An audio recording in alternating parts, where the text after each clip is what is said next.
Monseigneur Hervé Gosselin, bonjour. Bonjour. Alors cette semaine, Monseigneur, vous étiez en début de semaine, 3 jours, à Sablonceau pour la retraite des prêtres et diacres du diocèse. Nous parlerons de cet événement pour le diocèse, puis aussi de l'événement que nous vivons actuellement, le carême. Voilà. Alors cette semaine de retraite des prêtres et diacres, qu'en retenez-vous ? Eh bien, rappeler peut-être le contexte. On avait une retraite, enfin une petite récollection début d'Avent. On avait décidé d'en faire une aussi pour le carême, sachant qu'en fin d'année, il y aura une proposition à Lourdes avec le Père Cantalamessa. Bref, nous avons choisi d'aller à Sablonceau. L'idée, c'était de sortir un petit peu à l'extérieur. On n'a pas été très loin. Vous voyez, c'est dans Charente-Maritime. C'est sur la route entre Saintes et Royan.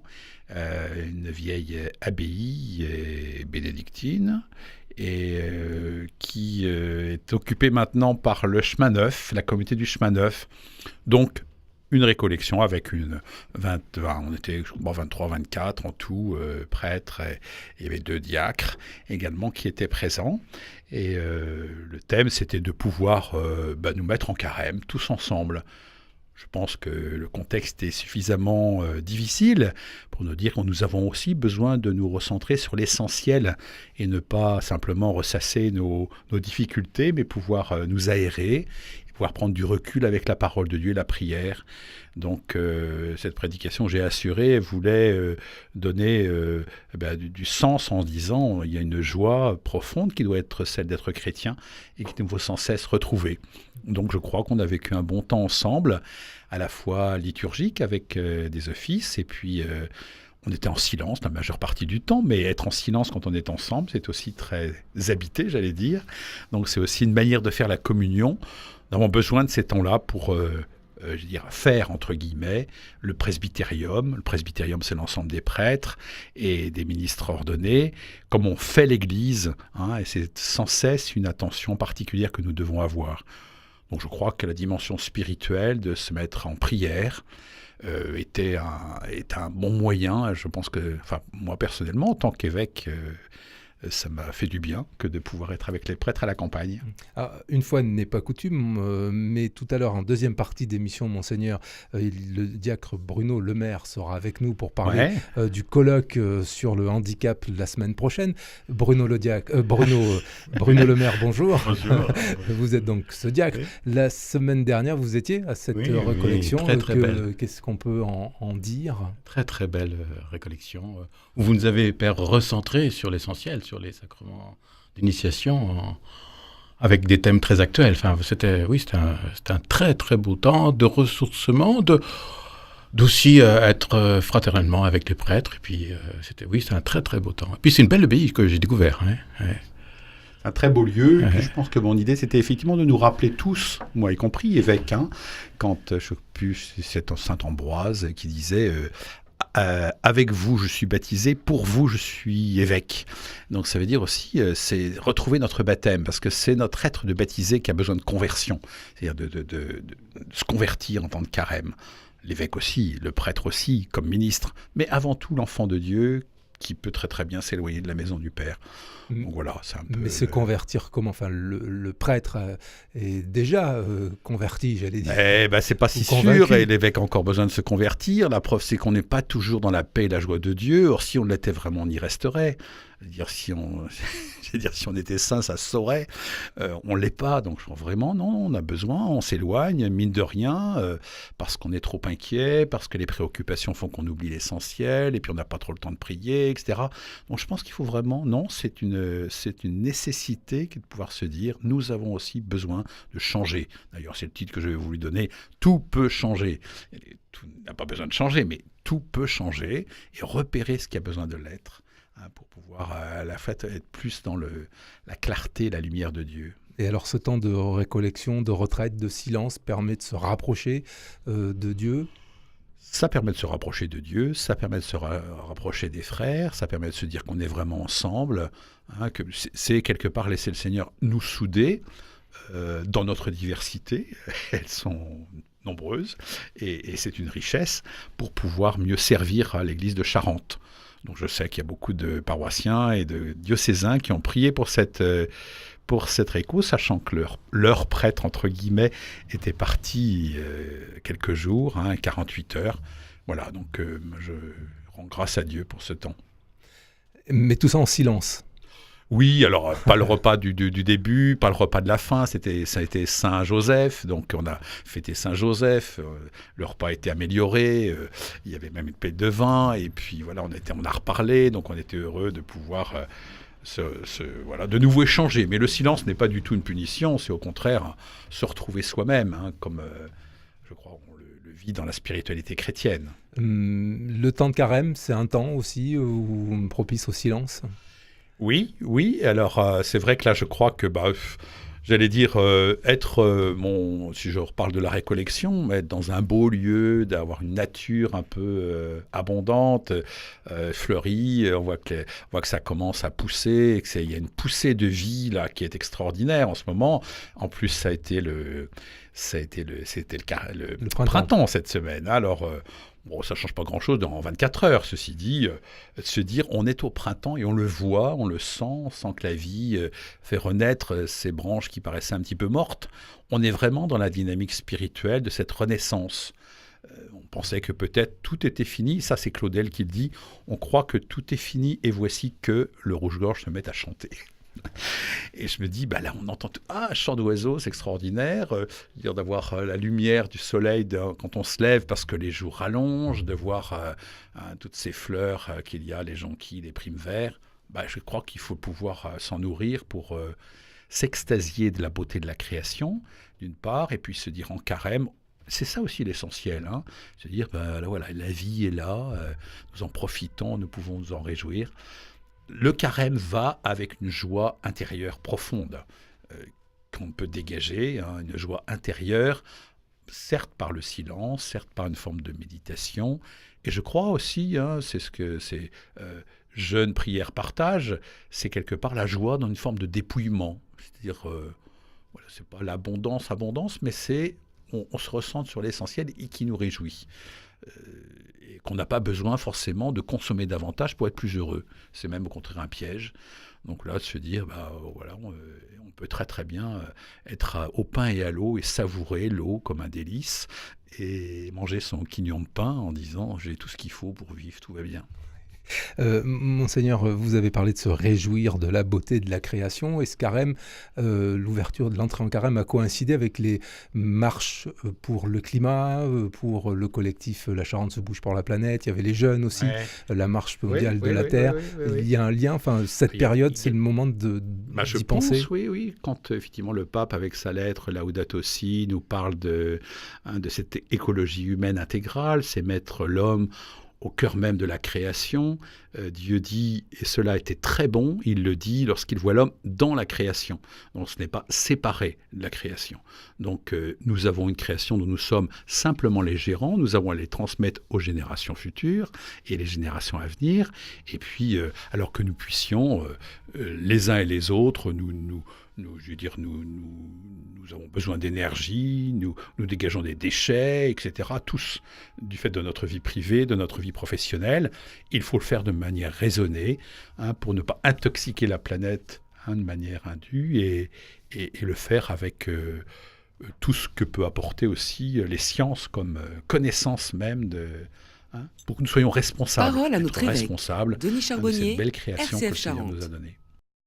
Monseigneur, pour cette deuxième partie d'émission Parole à notre évêque, Bruno Le Maire est avec nous. Rebonjour Bruno Le Maire, parce que samedi prochain, 30 mars, de 9h30 à 17h, à la Maison diocésaine, se tiendra une rencontre de l'inclusion, la rencontre de la tendresse. C'est en fait une grande journée de la pastorale des personnes handicapées, dont vous êtes le coordinateur, non ? Oui, avec une équipe, je suis responsable de la pastorale des personnes en situation de handicap, avec une équipe composée de personnes aussi bien atteintes d'handicap que de professionnels, que de parents.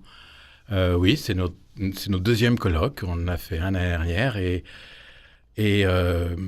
au vu de ce que nous avons vécu, du succès, c'est vrai, oui. Il n'y avait pas énormément de monde, mais c'était tellement intense, tellement riche que il a été demandé qu'on recommence. Donc on va recommencer cette année. On va voir, il ne suffit pas forcément de prendre le pli, mais voilà. Un colloque Sur la place des personnes en situation de handicap dans l'Église d'abord, avec un sous-thème. Est-ce qu'on peut parler aussi de la tendresse? Ça, c'est vrai que le film de Jean Vanier nous a poussé à avoir aussi ce titre. Mais c'est pas un colloque où on vient de discuter comme ça entre savants, j'allais dire, du handicap. Les personnes en situation de handicap sont là. Ah bah, la parole n'est donnée qu'aux personnes en situation de handicap, je vais même dire ça. C'est-à-dire qu'il s'agit de donner la parole à ceux qui n'ont pas souvent l'occasion de parler, à ceux qui sont fragiles, et mettre parfois des moyens qu'il faut pour qu'ils puissent parler, et puis des handicaps différents. Donc voilà, d'abord, ce sont des témoignages de personnes qui sont en situation de handicap. Il y aura 8-9 témoignages durant la journée de personnes en situation de handicap, donc handicap psychique, mental, physique, peut-être sensoriel,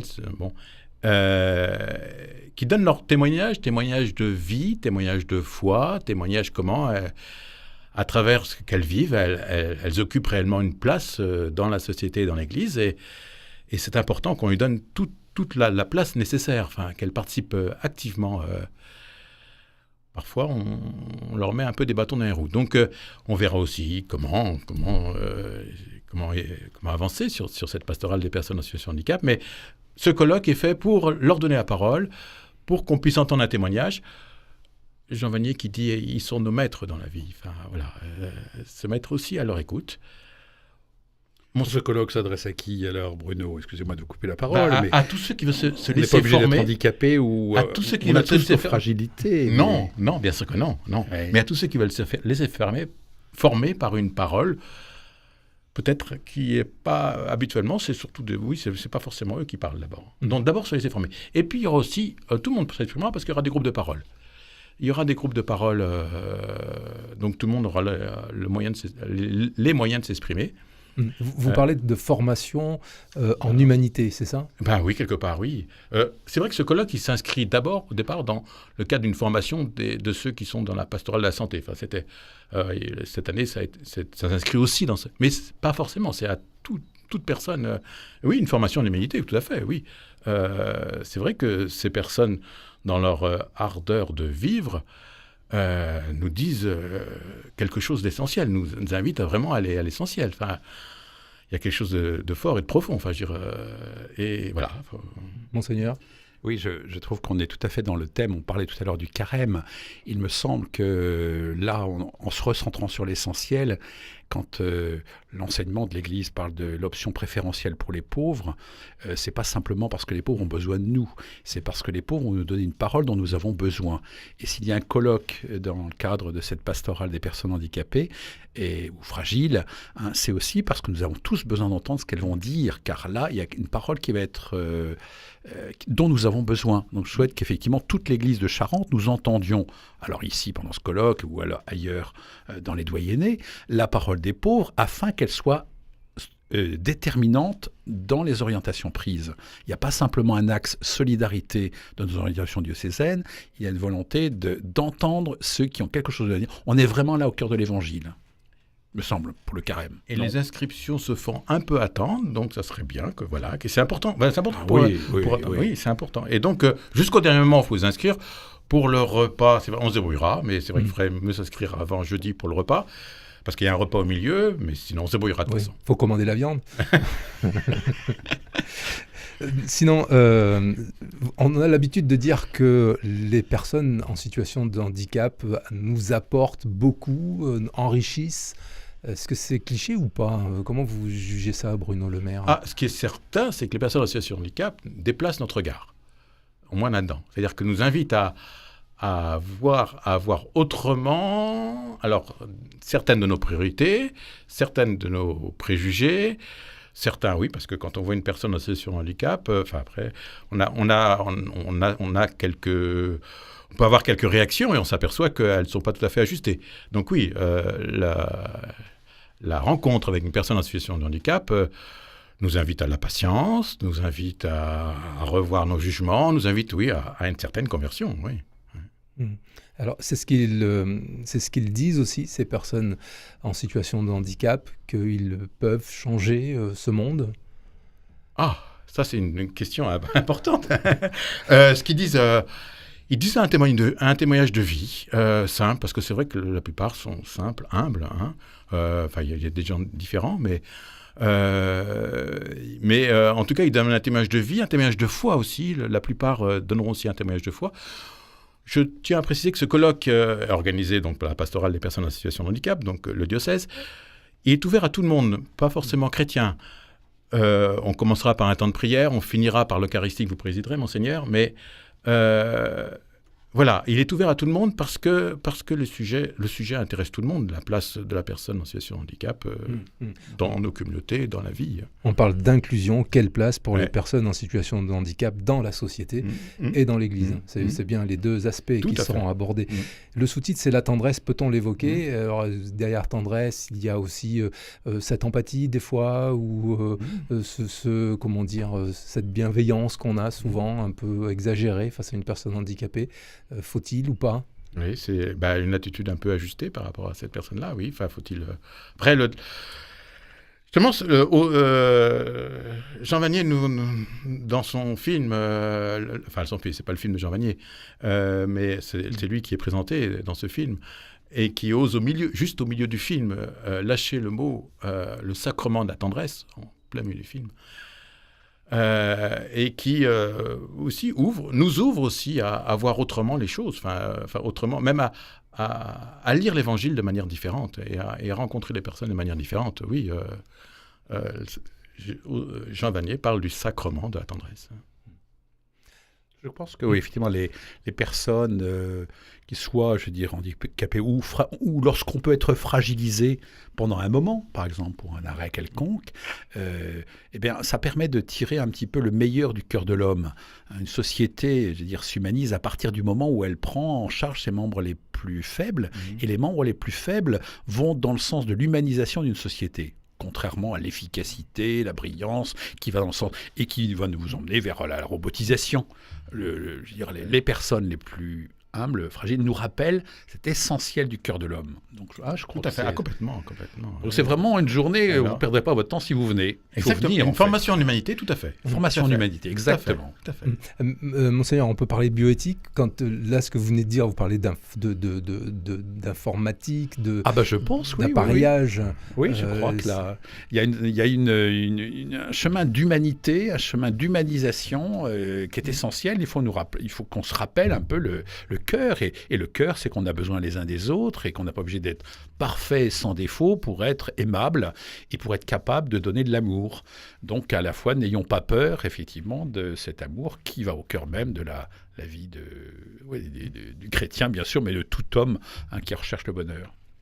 Donc ce colloque au cœur de l'inclusion, la rencontre de la tendresse, c'est samedi prochain, 30 mars, de 9h30 à 17h, à la Maison Diocésaine. On a parlé d'inscription tout à l'heure, on fait comment, Bruno Le Maire? On peut facilement me téléphoner en me laissant un SMS, je laisse mes numéros, mon numéro de téléphone, 06 95 96 78 19. Je répète peut-être, 06 95 96 78 19. Voilà, simplement, ou un mail, je donne mon mail, bruno1984@free.fr. Et c'est à la Maison Diocésaine. Et c'est à la Maison Diocésaine, oui. Dans la grande salle. Et puis on va prendre plusieurs salles aussi, on prend toute la maison. Comme il fera beau, on ira dehors. Voilà. Et c'est sous votre présidence, Monseigneur Hervé Gosselin. Exactement, donc j'écouterai et après je célèbre. Et vous écouterez attentivement, différemment, avec humanité. J'espère que ça va éveiller en moi la tendresse nécessaire pour ma fonction. Merci, je rappelle votre numéro, Bruno Le Maire, c'est 06 95 96 78 19. Ça, c'est pour les inscriptions à ce colloque. C'est samedi prochain, donc à la Maison Diocésaine. Et on peut venir si on n'est pas inscrit ou pas? Ah oui, bien sûr. De toute façon, on peut venir dans la journée. Voilà, si on peut pas venir. L'inscription est nécessaire pour le repas de midi, surtout pour ça. Autrement, on peut venir. Si on a une demi-journée, on peut venir quand même. Complètement. Merci beaucoup, Bruno Le Maire. Merci aussi à vous, Monseigneur Gosselin.